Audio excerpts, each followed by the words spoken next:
All right, so hello and welcome to the first installment of Quick Reach's monthly webinar.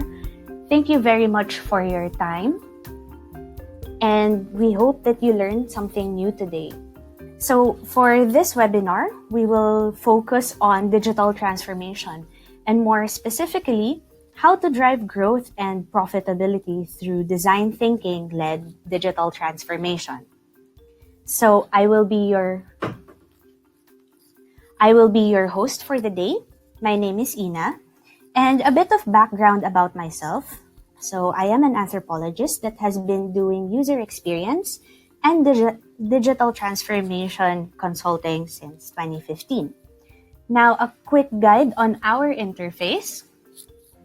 On the right-hand side, you'll be able to see our chat box. So you can send a message to us anytime that if you can't hear us or if you have questions, and we'll get back to you during our Q&A portion. We'll also have some polls. We'll also be asking you some questions, so you can also interact with us through that. So our agenda for the day would be three things. So the first thing that we'll discuss would be successful digital transformation. What are the challenges and obstacles to a successful digital transformation journey? Number two, we'll be talking about design thinking as well as mapping customer experiences and how to be more customer-centric through design thinking. Lastly, we'll also discuss a bit about Quick Reach and how to create experiences through Quick Reach. So by the end of the webinar, these are our three objectives. The first would be to give a clear understanding on what digital transformation or what DX truly means and what is the true focus of DX. Number two would be to help digital transformation officers or DXOs plan out a full transformation journey for their organizations and companies or enterprises. And lastly, if there are CXOs listening, to provide CXOs a better perspective on how to plan, when to plan, and how to oversee DX initiatives. So our speaker for the day would be Siddharth Madera. He has 10 years of work experience managing digital transformation across different geographies such as Middle East, India, China, and Southeast Asia.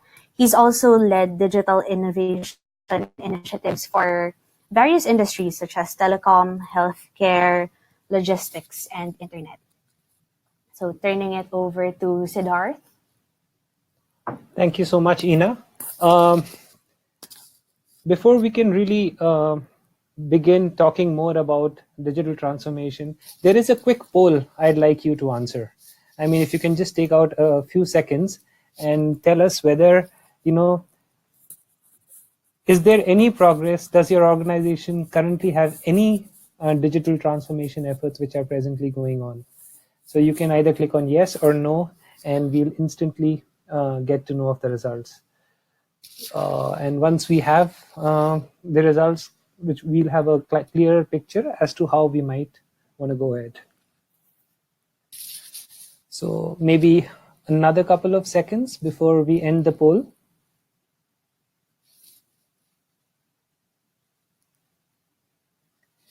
Perfect.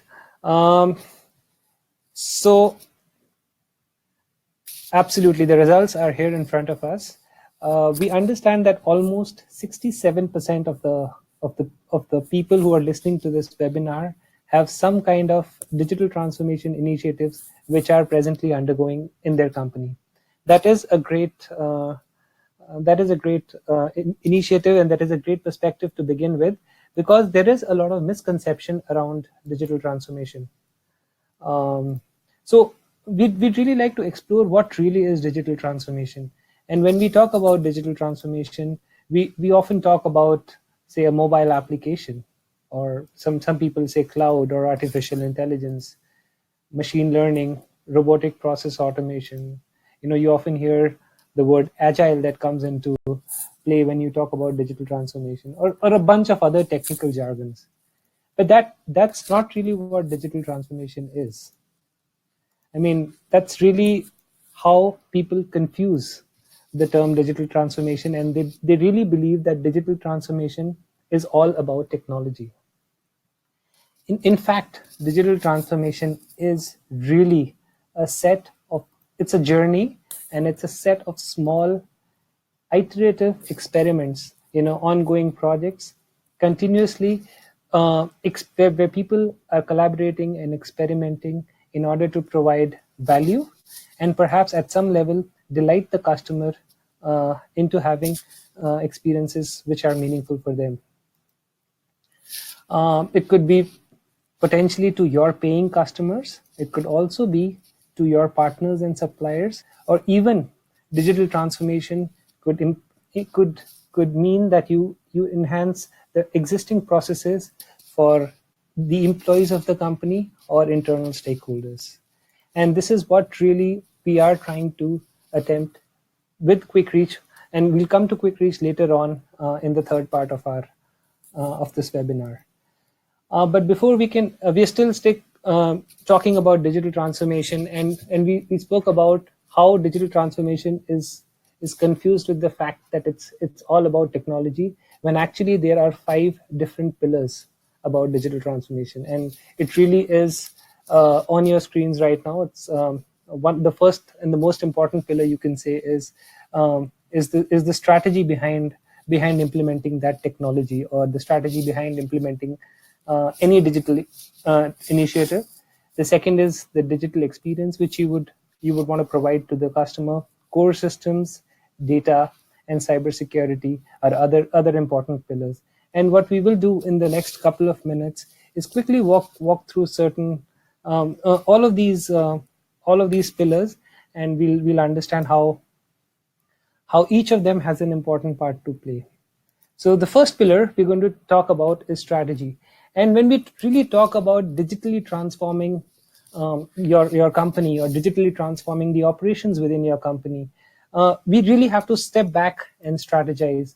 And we have to understand that it's not just having a website or an app or a chatbot or any other technology solution which you could potentially use and for your customer or for your internal supplier or vendor, and then you can say that you're digitally transformed. You really have to rethink. You have to understand that where are we right now as a business? What are we doing best? And how do our current customers have emerging needs and pains that could potentially be addressed through technology? When we talk about digital experience, there are a couple of things that our customers want from us. They want an responsive, engaging, and a proactive team which addresses their needs. And they don't really care whether it's a chatbot which is answering their questions, but they would want information at their fingertips very conveniently. In fact, a poor online customer experience will actually prevent 3 out of 5 customers from making future purchases from a particular brand, and that could well be your brand. So the real question here is, step back and understand, how is your digital experience now? How easy is it for your customers to reach out to you, and how fast do their inquiries or problems get solved? If there are issues when a customer has actually reached out to you over certain products or services he might not have been satisfied with, were you able to resolve it amicably? If the answer is yes, then you're probably doing a good job with your digital transformation solutions. A lot of issues with core systems is when people complain of information overload. When you want to retrieve data, there are often challenges that, any data due to legacy systems, the retrieval is either too tedious or too complex. And there are lack of robust core systems, which is actually prohibiting your digital transformation initiatives. And that's really what the point he tries to address, that without a strong and a robust core system, the business cannot really utilize any aspect of of the data which it wants to use to make better decisions. Every day you have a lot of customers who engage with your brand in different parts, and and and it is because of this you have a lot of data with yourself, and to be able to effectively use that data is uh, where the trick really lies. So how do you utilize and build a cohesive narrative that is understood across the board? And you would all agree that data, when it's kept cleaned up and analyzed properly, is an asset which all businesses should utilize.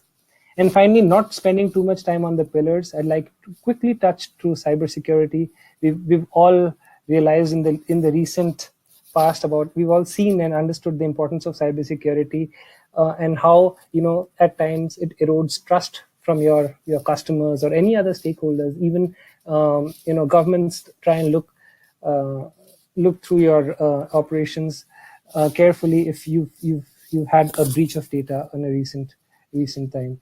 And they're often, governments have come in with GDPR and NDPA and other policies in place which will help you protect your data. Moving on. Yes. They should ensure that, like I mentioned, they should ensure that there are clear policies and procedures that govern a data usage or access.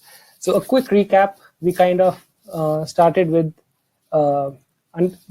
talking about how digital transformation is really misunderstood. It's not really any technology solution, but it's really a combination of 5 pillars. And moving on, we'd like to quickly run you through 3 important ingredients which we believe are key for your digital transformation. Gaining quick wins through smaller projects, investing in tools and methods that would eventually promote agility, and I'll talk about agile later on. And most importantly, having strong core technology and strong core people within your team. Starting with gaining quick wins through smaller projects. And when we talk about the importance of quick wins, we realize that digital transformation is a very long and an arduous journey. It's not something that you come up with a plan, allocate some budget, and get some resources to get this resolved. So really, when you're looking at having a buy-in from the senior management, you've got to show some kind of a return on any investment which they are making. And this really happens when you have quick wins and when you have small projects which you can showcase to senior management or board, and which could actually get you the next set of funds in place, which will eventually have long-term effects on digital transformation. What you should be ideally doing is really looking at a Pareto principle. I'm not sure whether people know about it. It's about the 80-20 rule, saying that 80% of the issues are caused by 20% of the pain points, and you really have to pick that one pain point which, when addressed, strategically, eases a chunk of the problems which you are facing. Moving on, we've all heard of Agile, and we've all heard how important Agile transformation is when you're looking at digital transformation processes. So what really is Agile? It's really an iterative loop where you kind of collaborate with customers, you kind of collaborate with people who will be using this solution, and you have shorter stints and you iterate faster to be able to come up with a solution which is much more acceptable, which is loved and liked, and at some point delights the customer as well. And eventually, having a strong technology team and having people who really understand digital transformation, perhaps at a strategic level, is also important, because you would need people to champion this throughout the course of your digital transformation journey. So, like I said, it's all about bringing people who are engaged, who are willing to collaborate and innovate. And there has to be someone who champions the digital transformation initiatives within the organization.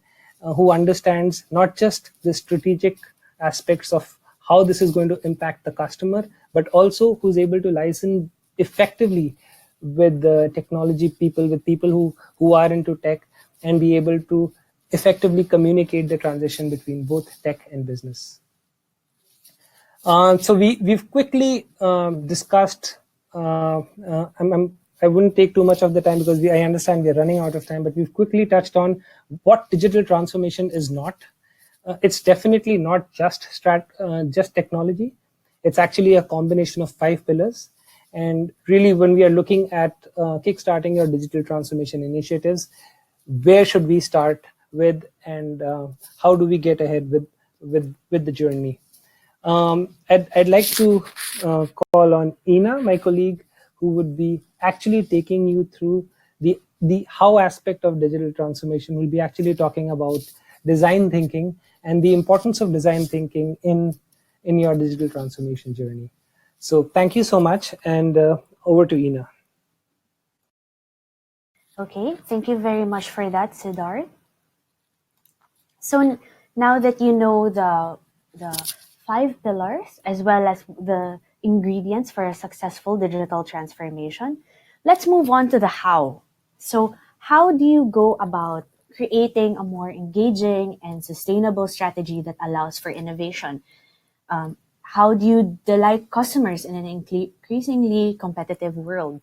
So what Siddharth and I noticed about most digital transformation initiatives is that not only do most people focus on the tech aspect, which is okay, let's add a mobile app here, a chatbot there, but at the end of the day, it's not natural to your stakeholders, whether it's to your internal employees or your customers. They're not used to engaging with you in that manner. So, how do you go about designing that as an experience? This is where design thinking comes in. So, design thinking is a process by which you and your organization you reimagine your current processes and operations to become customer centric. So, it's not just about the customer is always king, but rather a radical revisiting of what you're offering to your customers, whether your customers are your employees or your suppliers or even your paying customers. So in order for you to do digital transformation successfully, digital transformation officers as well as CXOs have to have visibility on these 3 things, which are your actors, your processes, and your timing. So by actors, we mean those that perform actions. So your customers are actions in the way that they initiate requests, they ask availability for your products or services. Your staff and operations teams are also actors. They answer your support queries, they upsell, they manage logistics, etc. And lastly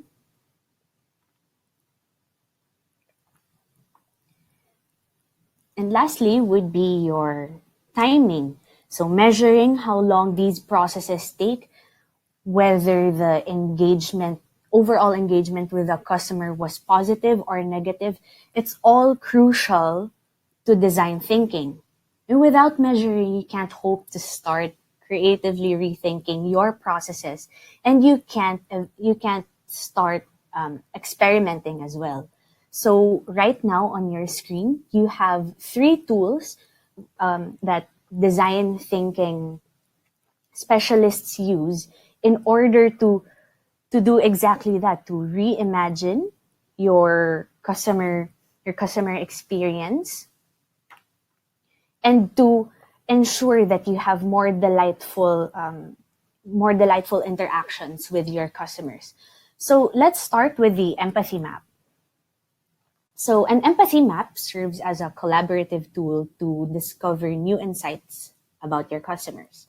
So it can represent a group of users, such as, let's say, millennial moms, or maybe middle-aged executives, etc. So you can fill up this map. So this is the map right here. So the map is there to help you step into the shoes of your customers. So forgetting what you know about your customers and to just see the world from their point of view. So you and your team discuss and note down your observations about them. You can also interview them, which would help you give a more complete picture of your customers. So you ask some key questions in this map rather are, what do they think? What do they feel? What are their priorities? What are their pains and what are their gains? So this map helps you see the world from another perspective, especially for your customers. So this is an example of a filled out map. So you and your team would collaborate on this. And this map is supposed to be kept side by side as you go through the next map, which is the customer journey map. So once you've figured out who your customers are and what they really want, their emotions, their thoughts and feelings, it's easier for you to be able to map out their journey as they avail of your products and or services. So think of the customer journey as a play being staged. So the front stage is where your daily interactions with your customers are. So your customer support, your customer success, your sales and marketing people. So those that directly face the customers or clients are what you call your front stage functions. So if your customers are your employees, then you can consider HR and IT to be your front stage actors. So the customer journey map is a visual representation of the customer's actions in order to achieve a goal. So let's say for customers of an e-commerce website, what they would want to do would be to purchase something from a website. Or if your customers are employees, how do they file leave, or how do they request for materials? So in order for you to effectively use the map, you have to list all of the touch points. So touch points are the places where your customers interact with you, whether digitally or physically. So a website is a digital touch point, whereas a phone call could be a physical touch point, or a store could be a physical touch point, or a social media ad could be a digital touch point. So the next most effective way to use the map is to also map out just one process that your customer goes through. So here we have an example on buying something from an online store. So this is just one goal that the customer is trying to do, which is to buy something. So you map it all out. So it could be a purchase request, a request for support, accreditation. And also in this customer journey map, while you fill this up, you have the empathy map with you in order for you to understand what the customer is going through as they go through the whole journey. So, for example, whether when they are in the evaluation and pre-acquisition place or stage rather, do they feel delighted, or is your website loading too slow? Is your chatbot not giving the appropriate responses? Or is your customer support or marketing team not well equipped in order for them to answer the queries properly? So from there, with together with the empathy map, you can already start noting down and realizing what are the painful, quote unquote, most painful touch points of the journey. So through this method, you will not only get visibility, but also a better way to start measuring your performance against your customers' expectations. And you will even be able to discuss and evaluate previously undiscovered pain points. Now, the next map would be the service design blueprint. So what is the service design blueprint? So the service design blueprint is an extension of the customer journey map. This one focuses on the relationship. It helps you see the relationship between your front-facing operations as well as your backstage operations. So backstage operations could be your logistics, procurement, operations, etc. in order to efficiently fulfill your customers' needs. So how seamless is it? So one sample could be, so if you see on top, you have the customer journey, and here at the bottom, you have the customer, the front facing offices such as sales and marketing, and this is where you can map out and then measure in with which parts of your back offices or your support offices rather are providing not providing a good enough speed or reliability, which affects your front stage operations. So it could also mean that your post servicing is not delightful, which leads them to not reconsider your offers because there's something with the IT department that they're not able to effectively support your customers, which in turn affects your sales and marketing, which is why they're not able to reach out to your customers. So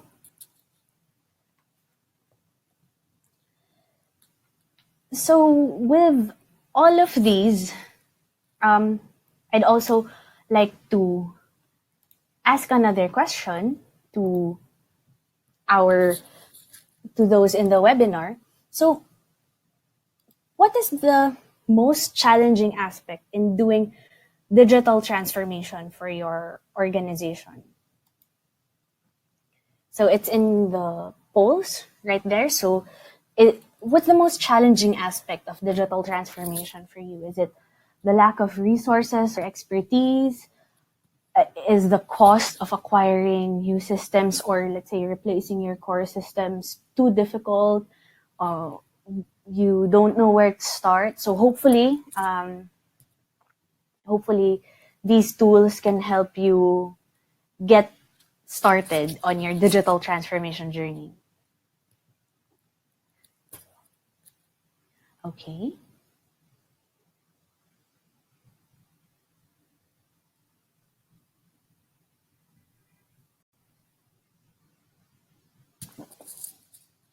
Okay, we'll be closing the poll in a bit.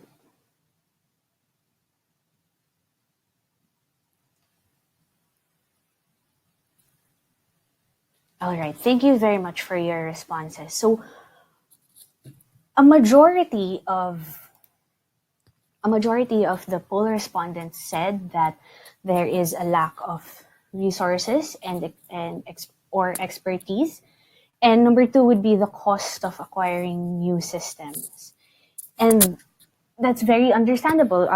Most of the newest, or let's say high end, or the most quote unquote complete systems are quite expensive, such as, let's say, SAP or Oracle. In order for you to get a better understanding of your customers, etc. But hopefully these tools, and with what Siddharth has mentioned earlier about gaining quick wins, would help you kickstart your journey on digital transformation. So the empathy map, the customer journey map, and the service design blueprint are powerful tools that will help you figure out what are the most pressing items for you to be able to that you can transform, which has an immediate impact and effect on the whole organization through quick wins.